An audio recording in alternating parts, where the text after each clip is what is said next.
Hello and welcome to Transplant's Take on Sport. My name's Lewis Daniels and today I'm joined by heart and kidney transplant recipient and Transplant Team GB multi-sport athlete Jade Carr. Jade opens up about what she can remember about her childhood heart transplant as well as her more recent kidney transplant experience that included time on dialysis. Jade has taken part in table tennis, badminton, sprinting and javelin amongst other events at the British, European and World Transplant Games over more than 20 years. So please stick around to the end to hear more about her sporting achievements, how it feels to represent Team GB, and other stories from the Games. We also discussed writing letters to live donors, and there's a video linked in the show notes that explains more. And if you'd like to follow the podcast on social media, all the links will be in the show notes.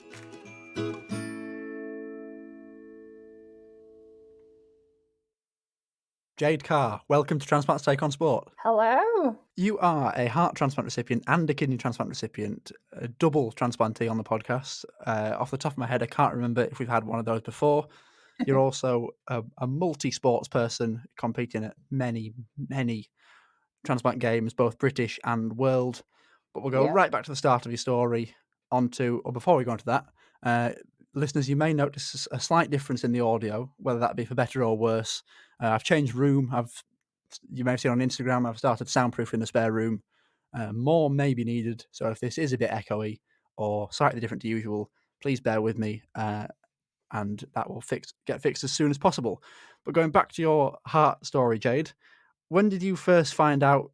When did your heart problems first start, and how much were you aware of them? So I actually had a heart transplant when I was only 3.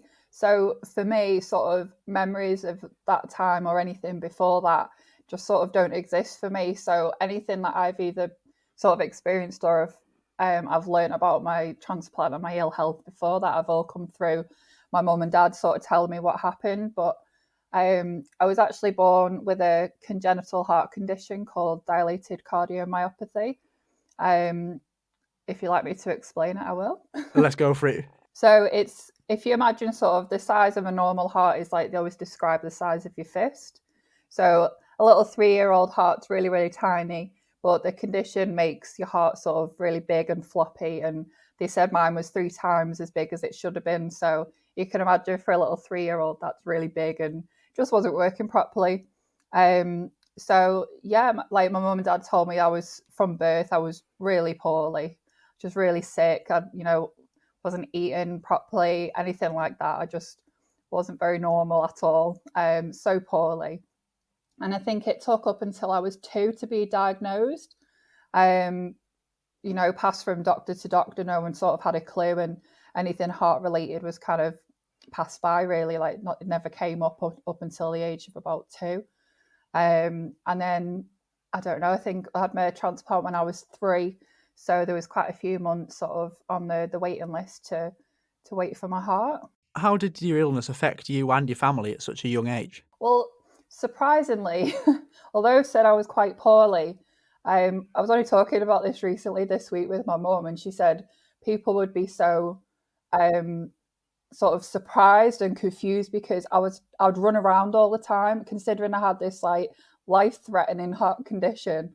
I'd be in the hospital going for a clinic or to be checked, and I'd be running down the corridor and the doctors would be like, oh my goodness, no one would know that there's something seriously wrong with her. And I'd be running around and everyone would be like, oh, look at her, she's running around. But then my mum and dad would tell me, then I'd just flop on the floor and be like, oh, tired. But I think besides that and being very ill and sort of sick when I was very little, I don't really think it clearly didn't affect me that much, but, at times it did get, very serious and getting the blue lights into hospital and things like that. But memory-wise, I don't sort of remember any of those times, which I think is probably a good thing. I was going to say, as horrible as it is to go through something like that, do you think it's happened at the best time in your life? Yeah, it's weird to think about that, isn't it? But I think having sort of transplants very young and as children, children have these sort of coping mechanisms or things with the brain we just forget, or we have things that sort of block these memories. And yeah, I don't sort of remember anything, so it is better having things done when you're young. Now, you mentioned that you were on the waiting list for just a couple of months, which is quite short compared to. Do you know what the the average wait time for a heart is? Do you know what? I don't know, I should have actually. researched this. I think, I should probably know that, actually. But I think I waited about 6 months. But I think for children, it might be slightly shorter than adults. But, don't quote me. Don't quote me. Once it did happen, did everything go smoothly with the heart transplant? Have you been well since? As far as I know, I can't remember how many weeks I was in hospital for now.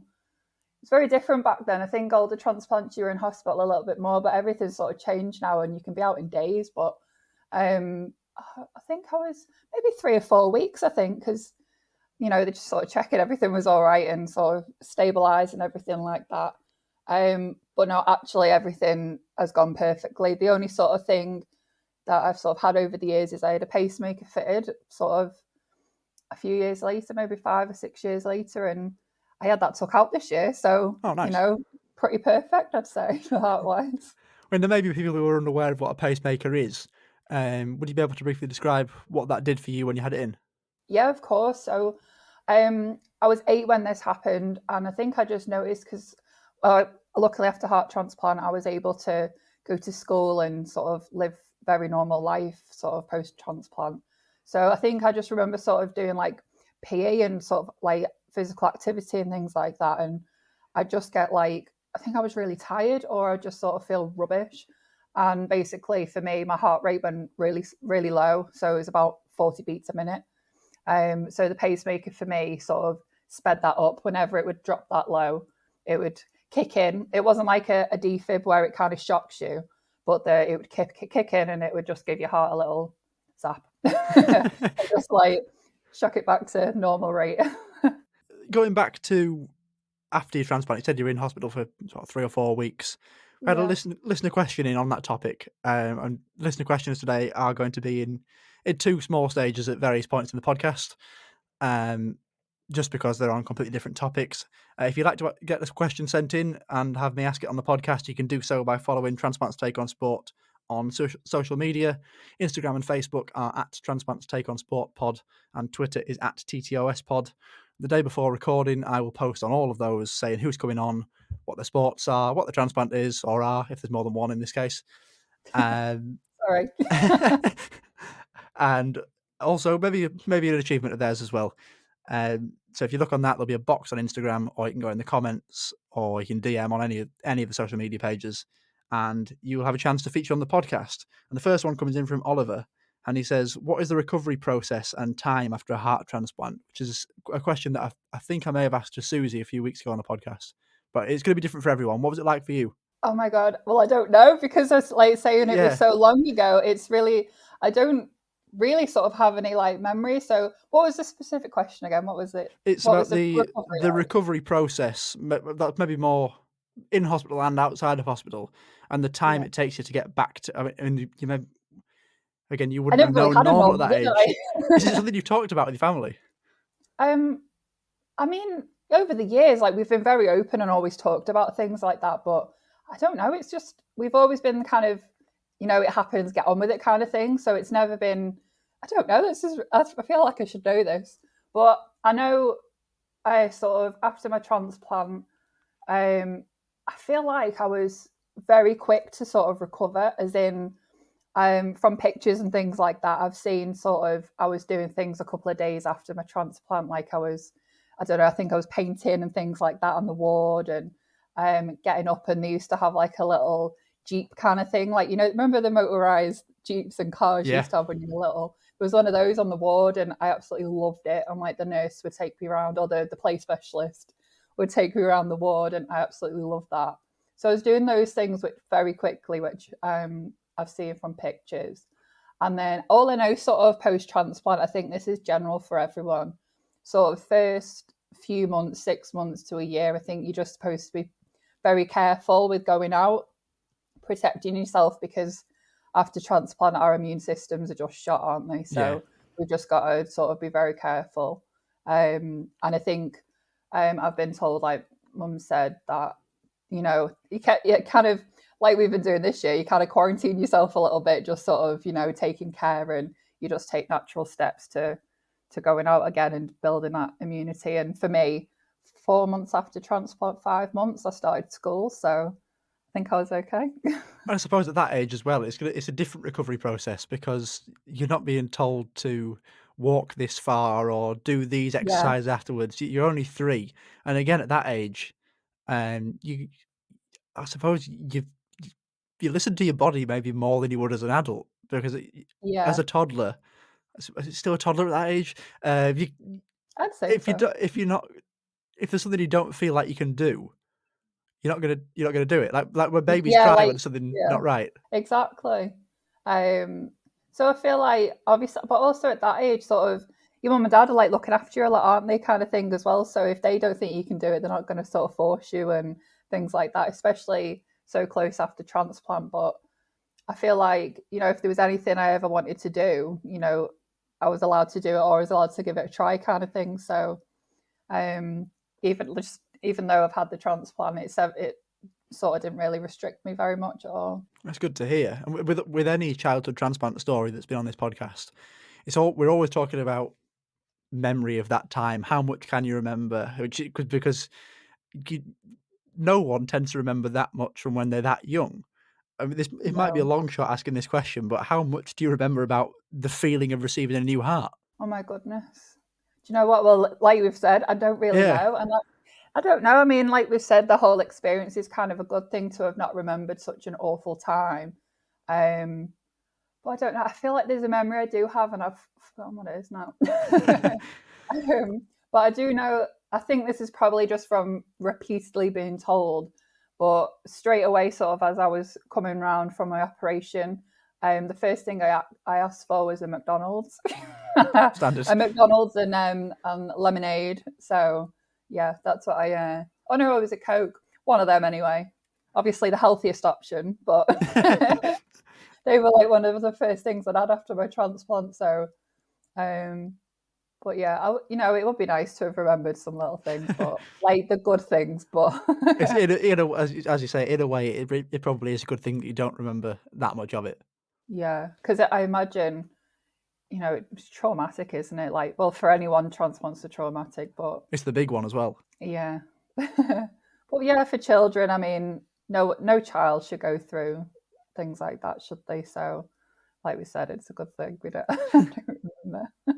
It's the sort of thing you probably appreciate more as you get older. And on that topic, I saw that you'd written a letter to your living kidney donor, which we'll come on to later in the podcast. Have you ever managed to get in touch with the family of your heart donor? Unfortunately not. So I've considered myself writing sort of later in life now, having done so for my living kidney donor. But I do know my mum and dad had wrote a letter themselves all them years ago. But I don't think they ever heard anything back. So I don't really know what the process was back then. Everything's so different now, and there's a protocol for sending letters and everything as it is now. But yeah, I don't sort of know what had happened. It was just that like I've been told that they did it. So but yeah, unfortunately there was no reply. But everyone's different Yeah. and people cope differently with these things. And yeah, it's totally understandable if they, didn't want to write their own. It's traumatic for both sides. Completely. Yeah, definitely. Now onto more sporting aspects. You had your heart transplant at 3, at the point where a lot of kids just want to run around and do whatever they can. Were you sporty at school? Um, yes and no. Like I don't remember. Like I don't really know how it came about. That it's like sort of what I feel like looking back. One day I was just like I just went really competitive in sport. But um, when I was young, I don't sort of remember like doing loads. But I did. I was on like netball team in primary school, and then did a bit in high school, and then I did tag rugby as well. I was I think I'd say, yeah, I was probably a bit of a tomboy. I did like sport. I didn't sort of dislike it, and I did like taking part in sports and things. But um, I was, like a lot of kids, they've always got clubs to go to when they're little and stuff like that. It wasn't like that. It was only sort of when I got to high school and yeah, like sort of a couple of my friends were in sports clubs then, and then that's how I sort of developed into competing. I reckon you're the youngest transplant sporting athlete that I've ever spoken to, because you went to the British Transplant Games quite soon after your transplant, didn't you? Yeah, and I think I've said this before, but some would probably say illegally. So I started going to the British Games only 4 months after my heart transplant, and I think they've always recommended 6 months. So yeah, don't tell anyone. There's only how many people listening to this. Yeah, so if there's anyone listening, sorry. How I'm still going. I'm still go every year, so it did me good. How does that differ compared to competing as an older child, teenager, and an adult? I think for when we did it, or when we went as when I was little, we were invited sort of by the hospital team. So there was people on the ward and the nurses and things like that, and they were the ones who took the team to the games, and it was more of a social aspect. And it was, I mean, a little 3-4 year old kind of thing, and they were like, it's good to meet other people who've had them. Like, you don't want to be seen as different. You just want to be normal and things like that. So yeah, we were invited to go to the Transplant Games, and it's a bit of a holiday, it's a break, and you're meeting so many people that have also had transplants. And there were kids my age who'd had them, and you do a little bit of sport or running around, whatever. And then, but the main thing back then was social. But as I got older, I just got horrendously competitive. We'll come on to that a bit more now. You've been competing at the Transplant Games, British, World, since 1997. Yeah. Roughly how many have you been to? I've been to 3 British Games are countless, so however many since 1997 till now. But we've missed 3 years, haven't we, with COVID? So I think the only one I'd missed in between was there was one where I was really ill before my kidney transplant, and I still went. I was in hospital. It was like the Liverpool Games, and I was in hospital, and I was wheeled out of hospital to go to the opening ceremony, and then the gala dinner. But I've done all those British Games, and I've done 3 Worlds and 3 European heart and lung transplant games. It's an impressive achievement to go to that many, and just shows how well your transplant has been performing, and the power of having a transplant at such a young age as well. Yeah. I mean, organ donation works, doesn't it? And I've literally, up until sort of the kidney problems, I'd led a very normal, healthy life. So what more could you want, really? And then bonus being able to do the games and doing what I've done there. I've written down a few of your events, or most of your events, that you've done over the years, or that you told me you've done over the years. 100 metres, ball throw, badminton, table tennis, 4x100 relay, javelin, which I believe was later on. How did it come to choosing those events? Basically, I'm just really indecisive. So I'd got to, as you sort of go through the games, there's like age categories, and my first British Games I did when I was 4. The events were the welly throw, and so you start small with the running. So it was like 25 meters, which when you watch at the British Games now, like as an adult and looking and watching the little kids, oh my goodness, it's the cutest thing. You look around, everyone in the stand is crying. It is the most wonderful thing to watch. But back then we'd call it the 25-meter drag, because it's not the little kid that wants to win. It's the person who's helping, like the mum or the dad or the nurse, they're dragging them along. Like the parents' race at Sports Day. Well, that's literally what it is, yeah. So they're just being the little kids, just like dangling on the arm behind, getting dragged. So 25 meters would go up to 50 as you got older. A bit older, you'd become the 100 meters. So that's sort of where I've started doing the 100. I hated it at first, but then I started to win, and then I liked it. Just by becoming a bit fitter. And then I did that, and then you'd be allowed to do more events as you got older as well. So, I did the long jump and ball throw, and once you're an adult, you were allowed to do javelin. That's where that came in. And then as an adult, I'd go from singles in the badminton, and you do doubles as an adult, and yeah, just loved it. Were you regularly taking part in all these events in preparation for the games? And how do you prepare going into a Transplant Games? So at one point, This is when I got to about 11 or 12, and I performed really well at the British Games, and this was sort of without training. I think I'd just become a bit fitter by school or whatever, and then I did well in my events, and I think I may have won a trophy at the British Games or something, sort of best child athlete or girl of my age group. And then I got selected for the World Games at 13. And it was kind of the point like, wow, this is big. This is the World Games. I'm going to have to train now. So there's just this switch. And it was like finding clubs, finding places to train, to do things, to become fitter and better. And then at one point I was training 8 times a week. I was doing like doubles on one night, going to the gym, personal training, one-to-one badminton sessions, just the whole lot, athletics training. And then I'd get individual coaches there doing long jump and things like that. So it was full on. But this was all at the time of, sort of really important years at school. And then sort of after my first Worlds, the second ones I got selected for was like GCSE year. And it was just like, I just kept it all up. And thinking back, I'm like, oh my God, like, how did that even happen? But yeah. It's good that you were still able to do it through the more intense years at school as well. Yeah. And you've been quite successful at the games. I don't think it's inaccurate to say that.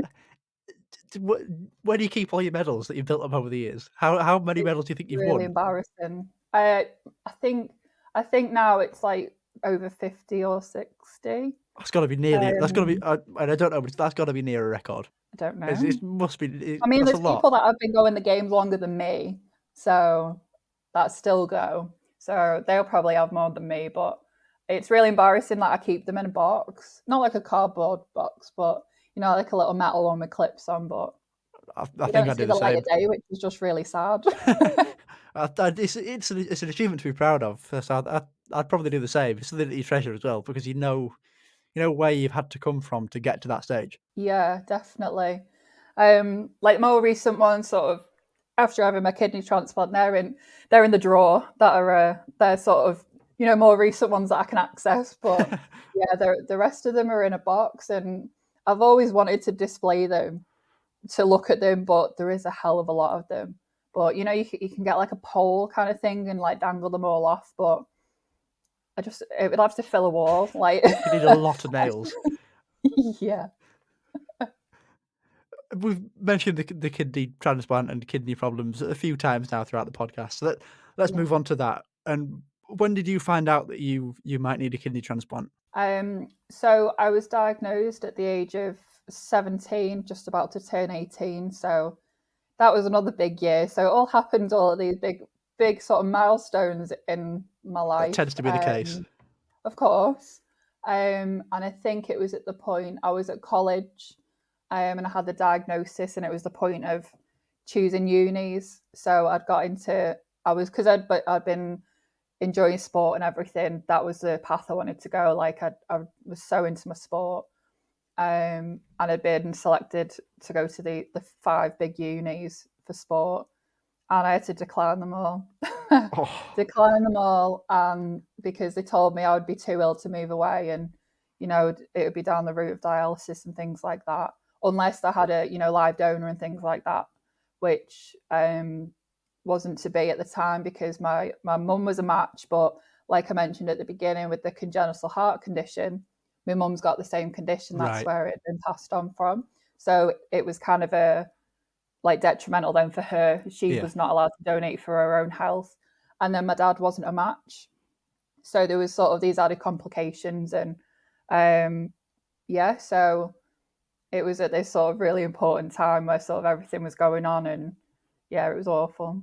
Do you know what caused the kidney failure?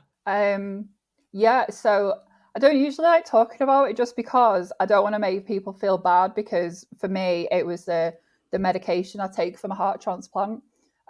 So because I'd been taking them for so many years till then, they'd become so toxic to my kidneys that they just sort of killed them off. So I think it's a valid reason to not want to talk about it, because people. Yeah, I don't want to worry people. That's the point. Yeah. I can remember reading it on the packaging of my medication. Yeah. and it's saying this medication may cause kidney disease, kidney failure. I've thought, well, I've had that once. And like, why are you trying to give it me again? But you get to the point where that with everything that people like us have been through having transplants, you trust the Yeah. doctor to know that they're only Oh, they're going to give you or to try and give you the right dose to not cause yeah. any more problems. So just if I mean, anyone you is, balance it, don't you? You've got to weigh up the pros and cons of actually what's happening, and you know, pros of it, you're still living, you're going to be, you've got a new kidney, or cons, you don't take the medication and it just goes backwards. yeah, So you have to weigh that up, and like you said, the doctors are doing the best thing, so you just got to go with it. if anyone is concerned when they've read that, or if you hadn't read it before and you're hearing it for the first time today, please do trust your doctor. They know what's best for you, and all medication has potential side effects. You're Yeah. not going to experience all of them necessarily. Yeah. Some people will, some people won't. So Valid point. trust your doctor. Yeah, I know that. Yeah, it's important to mention that sort of what's happened to me won't happen to the next person. Won't happen to you. Won't happen to someone else, or someone who needs a transplant. They can't be thinking about that in the future because it might never happen to them. So if they need a transplant, transplant's the way to go. It's not. You can't think so far in the future, like, oh, what if that's going to happen to me in 20 years? Like, it just might never happen.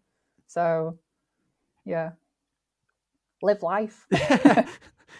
How did the kidney failure affect your ability to play sport? 'Cause I know it did for me, and there's ways that you can adapt to keep going to a certain extent. Yeah, which I ended up doing. So, like I said, my diagnosis was when I was at college, and I just sort of noticed myself sort of. I remember the point actually, and like looking back, and I remember I was training, like I was still training for the World Transplant Games, and I just stopped improving, and I was so tired, and I was just like, what's going on here, and um, so it just that was the point where, like looking back, that's where I think something had happened or whatever. But yeah, so sport wise, I was at college and doing things, and I'd get tired, and it was kind of my iron was low, so I'd have to be getting like the EPO injections and things like that. But gradually, one by one, I'd stop doing my training. I'd have to stop sort of the intense ones. So first, I'd stopped. I think it was my badminton or something, because that was just really full on, and it was kind of like, I'm gonna have to stop this because it's just tiring me out so much. Then it was sort of the athletics. I'd be like, I could continue like field events because they were kind of like standing things or whatever, but the running and the sort of I'd be doing can't remember what they're called now, but basically just doing like either laps and laps, or just sort of going back and doing like sprint training, and that was just the worst. So I just had to stop that. And I could keep up my table tennis, standing still, things like that. So that was sort of how I managed it. But the sport and the British Games were what kind of kept me going as well, because I knew I always had the games to go back to. So it was kind of that focus in the future for me to sort of keep going. Yeah, definitely. With your sports being mainly individual sports, aside Yeah, from the doubles ones, did that make it harder to adapt? Because I know with my sports that I played at the time, cricket, I'm still playing yeah. football. I'd like to get back to again. I've joined the team, transplant team, Oh, good. to deal with that. But because they were team sports, I could work with my captains and coaches Yeah, to maybe use me more sparingly, and then you could yeah. adapt that way. But with yours being individual sports, did that make It was it just more me. difficult? Yeah, definitely. Like you were saying, with you on a team, you could just be like used a bit less, couldn't you? I mean, you pass the ball to someone else, and you don't have to be used, just float around in the back. But with me, it was just all me. But as like that point, becoming an adult and going to the games as an adult, it changed. The badminton would change to badminton doubles. So I had half the work to do, so that was all right. So I think for a year or so, I did continue that one. But you don't do singles as an adult at the British Games anyway. So, I didn't have that to worry about. So yeah, I'd just not do as much running around on the court, but it's hard because, like I loved all my sports so much, and to give them up was hard as well, especially more like mental side. Definitely. That's what I love doing so much. But yeah, as well as like competing, I was a table tennis coach and sort of still am now and again. But that was sort of something I could keep doing because as a coach, you can just get away with standing on the side. And I'd be doing like assisting and things like that. So I could still be in the environment even though I wasn't physically sort of competing and taking part myself. That was something I was going to mention because it's a similarity in both of our stories in terms of sporting kidney failure. Yeah. You were the table tennis coach, and I did a cricket coaching course when Oh my wow. kidneys were almost failed. Yeah. And it's a way to stay involved. And for me, I don't know if you were thinking the same way. Maybe it's just when you sometimes have the darker days and the darker thoughts. Sometimes with me, it was also maybe again more because it's a higher impact sport that I hadn't asked the question if it was something I could continue doing after my transplant. But it was a way to stay involved long term. Completely. Yeah. So even if however long you were going to be poorly for, if you could still maintain, being a coach and standing up and being there, that's like you said, it's that way of being involved. And, it's good for your mental health as well by keeping involved in what you love, even if you can't compete. I mean, I sort of went and sort of took on more coaching and things after sort of my kidney transplant. I enjoyed it so much and I loved doing it. So even though I took and then less competing side. So that's sort of what I've always wanted to do with the coaching. So there was, and by doing that, it benefits you in the long run. You've not just been sat at home feeling sorry Yeah. for yourself. You've sort of kept yourself busy doing something, and just keeping involved. Is table tennis coaching something you've brought into the Transplant Games team? A little bit, yeah. So I always like sort of helping out people and things like that. And I'd help out with the kids when I was sort of moved on to adults. I'd stick around because I just love watching all the events and things.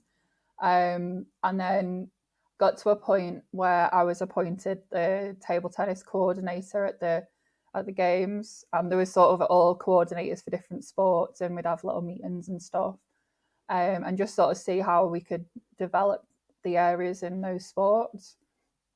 And I became sort of, this was also sort of during dialysis and when I couldn't compete, I then also coached with the World Games team. So I was sort of captain and I'd sort of help out with the coaching and sort of doubles partners and things like that, and do the World Games training meets and help people that way. And like you said, this is still going back to what we said about coaching. It's just keeping involved, and I never sort of lost touch with going to the World Games, even though I couldn't physically go away to them.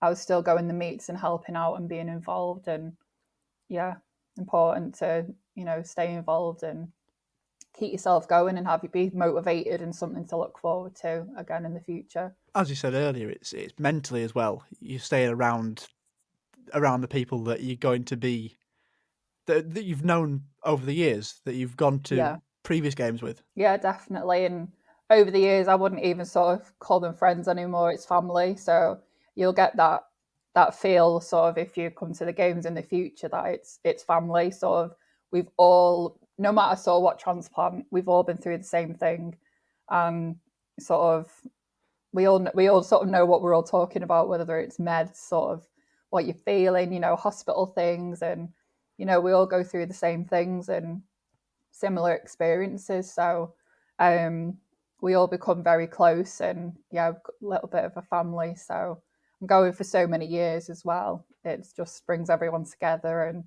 everyone just loves going back each year.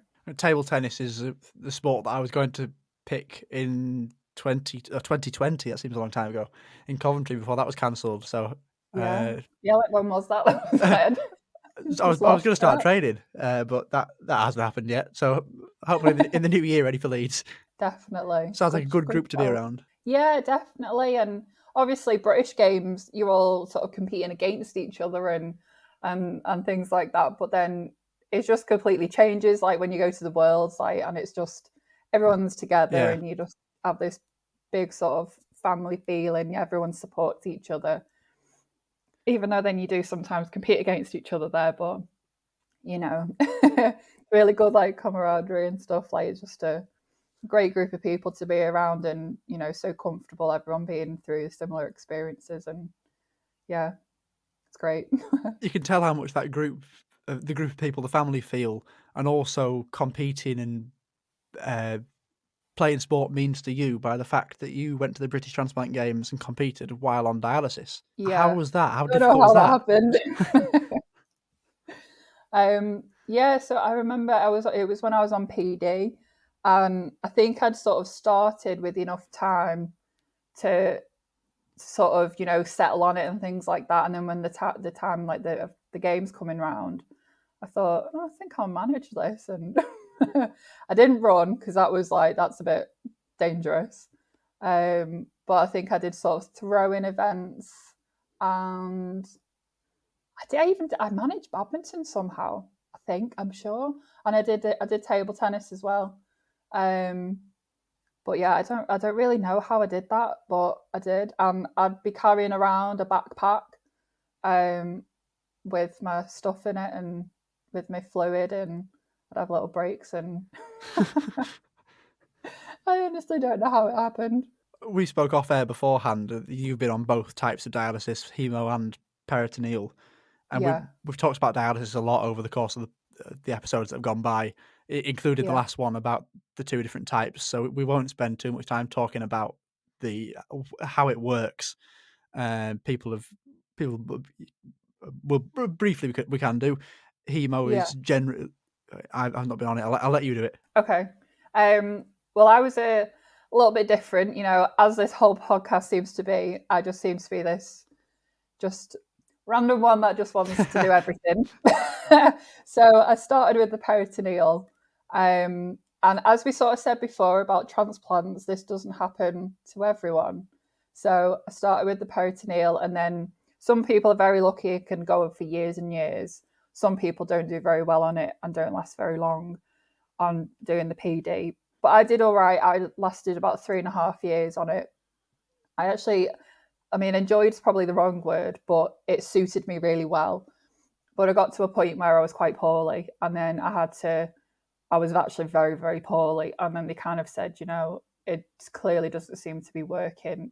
I was in hospital and they had to transfer me to Hemo. And being the complicated person I am, they tried a fistula. So that's with the needles going, they connect an artery and a vein, and they create like a big, what do they call it? Like a vessel in your arm. And that's sort of the access for using dialysis. They tried to make one for me, but it just all went wrong. And then next option was sort of they can do a line in the neck, Yeah. or the chest, sort of a main access kind of thing. But then they discovered that all of my sort of things, what they called, like your vessels coming from my heart and everything upwards, are narrowed because I've Right. got my pacemaker. Yeah. So it was a nightmare. So there was that, and then the last option. So for my access for dialysis, I had a line in my leg, so the top of my leg, and it went to I'm guessing it was the femoral artery. I'm not sure I've heard that before. So it's basically the same as when you have, the catheter is it's either your chest or your neck. Yeah. It's basically that, but in the leg. So it's the same access where it accesses a big vessel, but for me it was the leg. And this was sort of last call kind of thing. They sort of said, if this doesn't work, then oh dear. But it did. And I had a terrible time on it, to be honest. Like I said, this doesn't happen to everyone, but I was really poorly for the 9 months that I was on it. And I'm very glad it wasn't for much longer. But yeah, so I did that. And then luckily, transplant came after that. And the positives to take for people listening to this from your story there is that if one form of dialysis doesn't work, there's quite a few ways that you can do it. There's totally options for you to go through. I just like to complicate things clearly. Coming on to the transplant that we've mentioned again like several times throughout the podcast, that it did happen from an incredible act of kindness.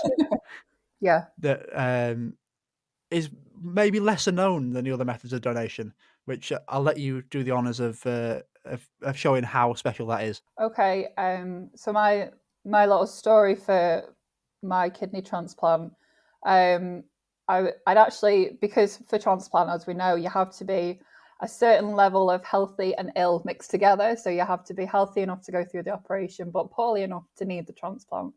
And I'd got to this stage, I'd gone through a few weeks of actually being really quite stable and healthy. And my now fiance, boyfriend at the time, he was actually going to donate. And we'd gone through sort of the process, and we were almost looking at booking a date. And at the time, I thought I wasn't on the list. So I said, I'm quite healthy. I said, is there any chance about going on the list as an option? Keeping things open, and I was on the list. And even more strange, because this never happens, a week later, I got the call. Well, it wasn't a call, it was a visit. I had a visit on dialysis from the transplant nurse. And like you said, sort of this extra special sort of way, my kidney came from a live altruistic donor. So that means the live donor was someone completely random that wanted to donate, that doesn't know me, I don't know them, completely unrelated. And she wanted to donate a kidney, and we matched like a week later after going back on the list. It's a great story, and as I said before, you explained it, something that a lot of people may not be familiar with. And I know there's a video that you sent me of you talking about sending a letter to your donor, which I'll put that in the show notes, so if people want to go and watch that, they can do, and you speak about that. And there's a couple of altruistic donors who talk about their experience of doing it. So if that is something that you're interested in doing, that's a good place to start to find out more. And I'll see if I can find some websites that I may be able to link in the show notes as more on that. How did it feel to send a letter to your living donor? It was unreal. Like, it was nothing that I'd kind of planned or expected. So like, when you think about having a kidney transplant, you don't automatically think you're going to get it from a living person, or any transplant. I mean, different ones as well, like you can get from live donors, but that's just not something I expected. So it was so surreal to know I'd be sending a letter to someone who's just walking around out there that had given me a kidney. And it was just so surreal, but amazing as well. Like, it was incredible that I had that opportunity to thank someone while they're still here.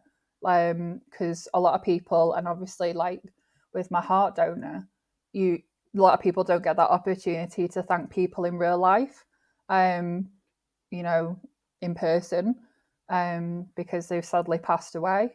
But yeah, it was unreal. I took a little time to write my letter, because I had a bit of a little bumpy road after having my transplant. So I wanted to make sure the time was right, everything was okay to get my letter sent. And I think I must have said thank you maybe 50 times in the letter, just to make sure she knew. Did you ever hear anything back? I did. And like I said, it took quite a while to send my letter. She replied almost straight away, which was lovely. And her story is lovely as well. So it was nice to get that reply. And she's an incredible person, absolutely incredible. So yeah, it's nice to have had that little bit of contact. And sadly, in between this time, we've had COVID, but we've both expressed that we do want to meet. So it would be amazing one day that I could actually meet her in person. So yeah, I can't even imagine how that would feel, meeting somebody who saved your life. I mean, I've met someone who saved my life, my mum. I'm stood there with her kidney in me, like, I've got your kidney. It's like the appreciation and gratitude I've got towards my mum for donating a kidney to me. Yeah, is massive. You just can't put it into words, really, can you? At all. But then to find somebody who doesn't even know you has just come forward and done it. It was ridiculous, isn't it? Literally, and like, I think they're a little bit mad, living donors. But just to go, do you know what? I'm going to donate an organ, and it's just like, how incredible! Like, it's just amazing. Like, I don't even think I could find the right words, but it is unbelievable sort of that it's the most selfless, incredible, generous gift ever. And it's the gift of life, isn't it? Because without them, neither of us would be here, would we? So yeah, and so many other people as well. Shout out to the living donors. Generally, how's it been going since then? Okay. Yeah. So, I mean, the way I look at it is like my kidney function averages around 25-30%. So it's not incredible, but I look at it as 25-30% or 0%. So, and then the fact of how I feel now compared to feeling like death on dialysis, like there's no comparison. Like I feel amazing. So I mean, I'm tired sometimes a lot of the time, but that's just normal. So, the things I can do now that I couldn't do when I was on dialysis and in, end stage kidney failure, there's no comparison now. Like, I can do everything. So, well, maybe not everything, but as good as. And how long did it take before you were able to play some sort of sport again? I can't actually remember. I think maybe about 8, 9 months. That was because I'd had this bit of a bumpy road. I'd had say this is another thing. Not everyone's going to go through this. I had a slight bit of rejection, sort of a few months in, which was reversible. So there is a couple of types of rejection. And look, I was very lucky that it could be reversed. And I don't know about yourself, but I take steroids as one of the anti-rejection meds and stuff. So lucky. I get that quite a lot. Whenever I say that, I try and stay quiet unless deliberately asked. If someone brings up steroids, I won't go, I'm not on them. I'll just sit back. I know. I mean, now I'm okay, but starting them, it was a higher dose, and it was the mix of roid rage and hunger, like ravenous hunger. Yeah. You can imagine what that was like for me, or what I was like as a person. I did about a month. And you get that initial, don't you? And then you get knocked off. But I'd had it's a great treatment. The benefits it has are great, but it's some of the other effects of it aren't that pleasant. Yeah, I mean, like after the rejection, they had to like bump that up, and it was got the nice round face and the chubby cheeks to go with it. But very gladly reduced a lot down now, and then like with going back to sports. So I got so far, and I'd had like this, I'd got pretty well. Like I was healthy, and it was like, right, that's it, time to get back to something. And then that was it then. And I'd had this sort of little aim of going back. My first games was going to be the European Heart and Lung Games, which were 2018. So that's like 3 years ago now. They were the first after I'd had my transplant the year before. And me and my friend were going to go, and we were like, girls' holiday. We're going to have a really good time. Nothing too competitive, and just had a great time. So that was kind of me easing back in. Yeah. And then I went to the British Games the month later and got selected for the Worlds, amazingly. And coming on to that, you've been through an awful lot in your life. Heart transplant, kidney failure, kidney transplant, the bumpy road after that. Does anything top being selected by Team GB for a home games after all that? I don't think so, really. Like for sport, no. Like, that was amazing, to be honest. Like it's almost like a full circle. And like I was saying about staying involved in sport and with coaching and, just trying to keep in there and knowing it was always that motivation. And then to have been selected, it was just unreal. Like especially home games, like home turf up in Newcastle was great. How did that one go medal wise? Oh God, you're challenging me now. I can't remember what I got. It's awful, isn't it? I got a couple. Oh my God, it's really bad. I got a couple on the podium, silvers and bronze, and I can't remember if I got gold. But oh my God, that's awful. I believe COVID for like memory loss or something, because I just can't remember. It feels like forever ago. I presume the answer to this question is yes. Have you got plans for more games? Definitely. Yeah, of course. I mean, I was happy. I was sort of hoping, last couple were going to be going ahead, but it just wasn't right, was it? So I can't wait for the right time for the next ones, and I'll definitely be there. So it'd be great. It'll probably be one of the best games ever, I think, the next ones, because they're going to be a lot of celebrating and making up for lost time. Absolutely. And we've got another listener question on the topic of Transplant Games. It comes in from ADM Executive Travel, who is quite a good way of getting a free plug, sending in a question to ask. At them. And the question is, I presume there's a story here. Oh no, because I know who this is. Do you remember the car journey to Transplant Volleyball years ago?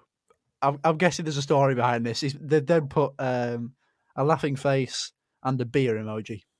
Well, yeah. So I can't remember how old I was, but for the drink thing, I'm going to say that I was underage slightly. Like, I was not drinking, but I was escorted by a couple of fellow transplant friends, a couple of older guys. This is one of them.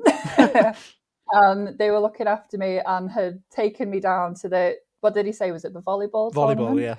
Volleyball.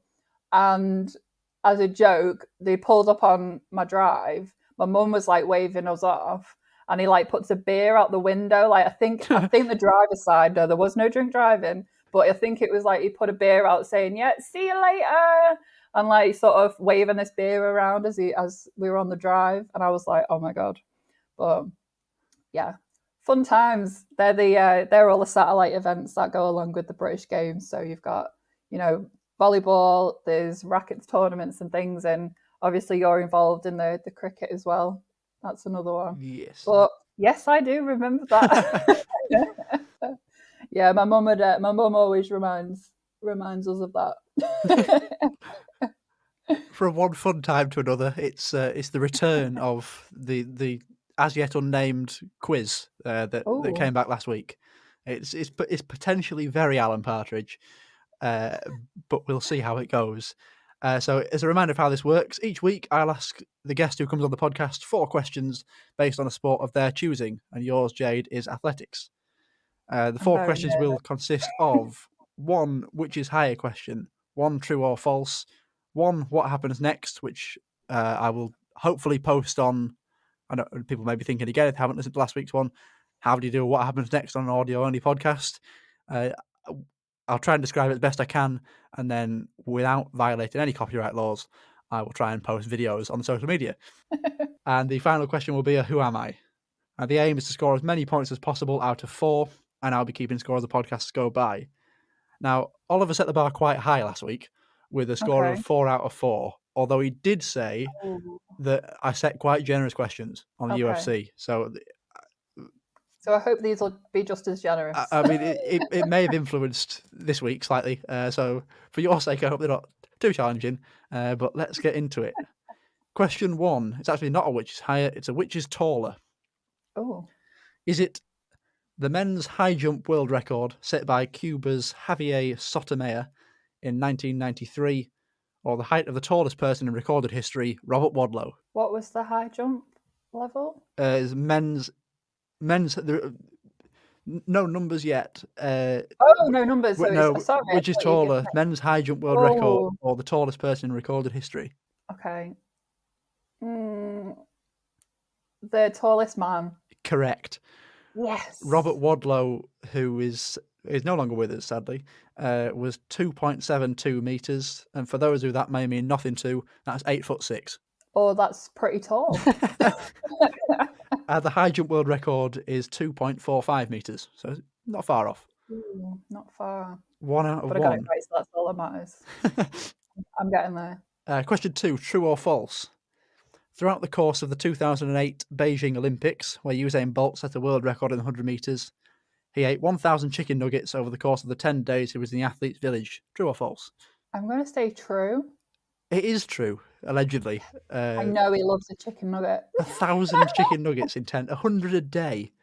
And he also completed the 100-metre world record with one of his shoelaces untied. So imagine how fast he would have been on a balanced diet with his laces tied up. I mean, probably a lot faster. And without the chicken nuggets all, built up inside. God, they would have definitely weighed him down if there was, 100 before the event.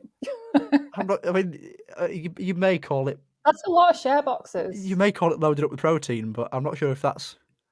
It's not the right probably more of a protein. side effect to that than good. Needs to look after them kidneys.